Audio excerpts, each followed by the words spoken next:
10वां अध्याय विभूति योग श्रीमद् भगवद गीता। 7 से लेकर 9वें अध्याय तक विज्ञान सहित ज्ञान का जो वर्णन किया है वह बहुत गंभीर होने से फिर से उस विषय को स्पष्ट रूप से समझाने के लिए इस अध्याय का अब आरंभ करते हैं। यहाँ पर पहले श्लोक में भगवान पूर्वोक्त विषय का फिर से वर्णन करने की प्रतिज्ञा करते हैं। श्री भगवान बोले, हे महाबाहो, फिर भी मेरे परम रहस्य और प्रभाव युक्त वचन को सुन, जिसे मैं तुझ अतिशय प्रेम रखने वाले के लिए हित की इच्छा से कहूंगा।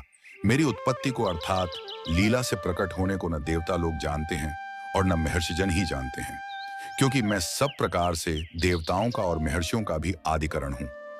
जो मुझको अजन्मा अर्थात वास्तव में जन्म रहित, अनादि और लोकों का महान ईश्वर तत्व से जानता है, वह मनुष्यों में ज्ञानवान पुरुष संपूर्ण पापों से मुक्त हो जाता है।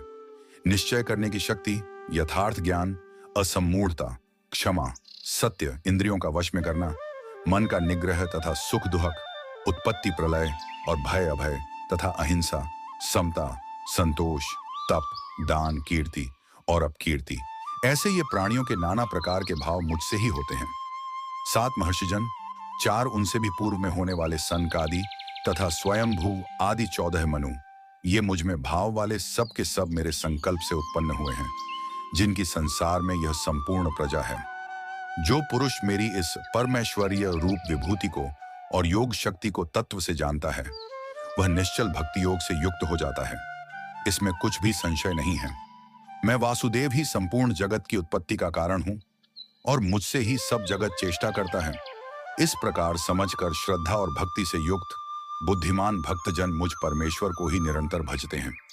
निरंतर मुझ में मन लगाने वाले और मुझ में ही प्राणों को अर्पण करने वाले भक्तजन मेरी भक्ति की चर्चा के द्वारा आपस में मेरे प्रभाव को जानते हुए तथा गुण और प्रभाव सहित मेरा कथन करते हुए ही निरंतर संतुष्ट होते हैं और मूल वासुदेव में ही निरंतर रमण करते हैं। उन निरंतर मेरे ध्यान आदि में लगे हुए और प्रेम पूर्वक भजने वाले भक्तों को मैं वह तत्व ज्ञान रूप योग देता हूँ, जिससे वे मुझको ही प्राप्त होते हैं। हे अर्जुन, उनके ऊपर अनुग्रह करने के लिए उनके अंतःकरण में स्थित हुआ मैं स्वयं ही उनके अज्ञान जनित अंधकार को प्रकाशमय तत्व ज्ञान रूप दीपक के द्वारा नष्ट कर देता हूं। अर्जुन बोले, आप परम ब्रह्म, परम धाम और परम पवित्र हैं, क्योंकि आपको सब अर्षिगण सनातन, दिव्य पुरुष और देवों का भी आदिदेव, अजन्मा और सर्वव्यापी कहते हैं। वैसे ही देवर्षि नारद तथा असित और देवल अर्षि तथा महर्षि व्यास भी कहते हैं और आप भी मेरे प्रति कहते हैं। हे केशव, जो कुछ भी मेरे प्रति आप कहते हैं, इस सब को मैं सत्य मानता हूं। हे भगवान, आपके लीलामय स्वरूप को न तो दानव जानते हैं और न देवता ही। हे भूतों को उत्पन्न करने वाले, हे भूतों के ईश्वर, हे देवों के देव, हे जगत के स्वामी, हे पुरुषोत्तम, आप स्वयं ही अपने से अपने को जानते हैं। इसलिए आप ही उन अपनी दिव्य विभूतियों को संपूर्णता से कहने में समर्थ हैं, जिन विभूतियों के द्वारा आप इन सब लोगों को व्याप्त करके स्थित हैं। हे योगेश्वर, मैं किस प्रकार निरंतर चिंतन करता हुआ आपको जानूं, और हे भगवान, आप किन किन भावों से मेरे द्वारा चिंतन करने योग्य हैं। हे जनार्दन, अपनी योग शक्ति को और विभूति को फिर भी विस्तार पूर्वक कहिए, क्योंकि आपके अमृतमय वचनों को सुनते हुए मेरी तृप्ति नहीं होती, अर्थात सुनने की उत्कंठा बनी ही रहती है। श्री भगवान बोले, हे कुरुश्रेष्ठ, अब मैं जो मेरी विभूतियां हैं उनको तेरे लिए प्रधानता से कहूंगा, क्योंकि मेरे विस्तार का अंत नहीं है। हे अर्जुन, मैं सब भूतों के हृदय में स्थित सबका आत्मा हूं तथा संपूर्ण भूतों का आदि, मध्य और अंत भी मैं ही हूं। मैं अदिति के 12 पुत्रों में विष्णु और ज्योतियों में किरणों वाला सूर्य हूं तथा 49 वायु देवताओं का तेज और नक्षत्रों का अधिपति चंद्रमा हूं। मैं वेदों में सामवेद हूं, देवों में इंद्र हूं, इंद्रियों में मन हूं और भूत प्राणियों की चेतना अर्थात जीवन शक्ति हूं। मैं एकादश रुद्रों में शंकर हूं और यक्ष तथा राक्षसों में धन का स्वामी कुबेर हूं। मैं 8 वसुओं में अग्नि हूं और शिखर वाले पर्वतों में सुमेरु पर्वत हूं। पुरोहितों में मुखिया बृहस्पति मुझको जान। हे पार्थ, मैं सेनापतियों में स्कंद और जलाशयों में समुद्र हूं। मैं महर्षियों में भृगु और शब्दों में एक अक्षर अर्थात ओंकार हूं।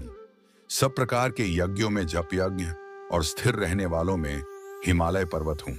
मैं सब वृक्षों में पीपल का वृक्ष, देवर्षियों में नारद मुनि गंधर्वों में चित्ररथ और सिद्धों में कपिल मुनि हूं।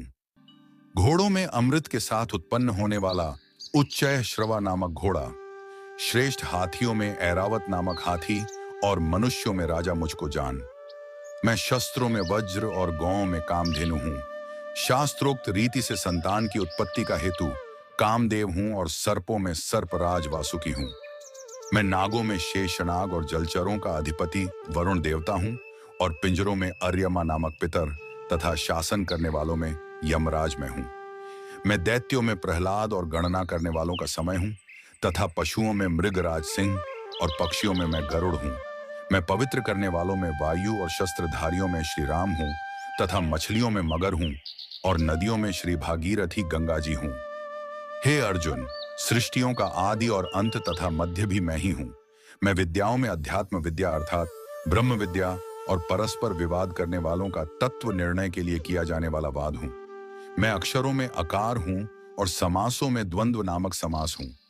अक्षय काल अर्थात काल का भी महाकाल तथा सब और मुख वाला विराट स्वरूप, सबका धारण पोषण करने वाला भी मैं ही हूं।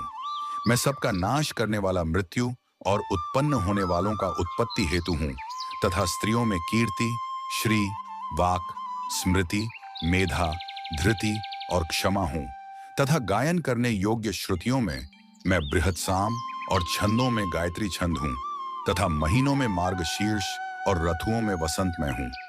मैं छल करने वालों में जुआ और प्रभावशाली पुरुषों का प्रभाव हूं। मैं जीतने वालों का विजय हूं, निश्चय करने वालों का निश्चय और सात्विक पुरुषों का सात्विक भाव हूं। वृष्णिवंशियों में वासुदेव अर्थात मैं स्वयं तेरा सखा, पांडवों में धनंजय अर्थात तू, मुनियों में वेदव्यास और कवियों में शुक्राचार्य कवि भी मैं ही हूं। मैं दमन करने वालों का दंड अर्थात दमन करने की शक्ति हूं, जीतने की इच्छा वालों की नीति हूं, गुप्त रखने योग्य भावों का रक्षक मौन हूं और ज्ञानवानों का तत्व ज्ञान मैं ही हूं। और हे अर्जुन, जो सब भूतों की उत्पत्ति का कारण है वह भी मैं ही हूं, क्योंकि ऐसा चर और अचर कोई भी भूत नहीं है जो मुझसे रहित हो। हे परंतप, मेरी दिव्य विभूतियों का अंत नहीं है। मैंने अपनी विभूतियों का यह विस्तार तो तेरे लिए एक देश से अर्थात संक्षेप से कहा है। जो भी विभूति युक्त अर्थात ऐश्वर्य युक्त, कांति युक्त और शक्ति युक्त वस्तु है, उसको तू मेरे तेज के अंश की ही अभिव्यक्ति जानत हुआ है अर्जुन। इस बहुत जानने से तेरा क्या प्रयोजन है? मैं इस संपूर्ण जगत को अपनी योग शक्ति के एक अंश मात्र से धारण करके स्थित हूं। इस प्रकार उपनिषद, ब्रह्म विद्या तथा योग शास्त्र रूप श्रीमद् भगवद गीता के श्री कृष्ण अर्जुन संवाद में विभूति योग नामक 10वां अध्याय संपूर्ण हुआ। हेलो दोस्तों, ऐसी वीडियो को देखने के लिए वीडियो को लाइक और चैनल को सब्सक्राइब कर लीजिए। आपको ऐसी वीडियो हमेशा देखने को मिलती रहेंगी।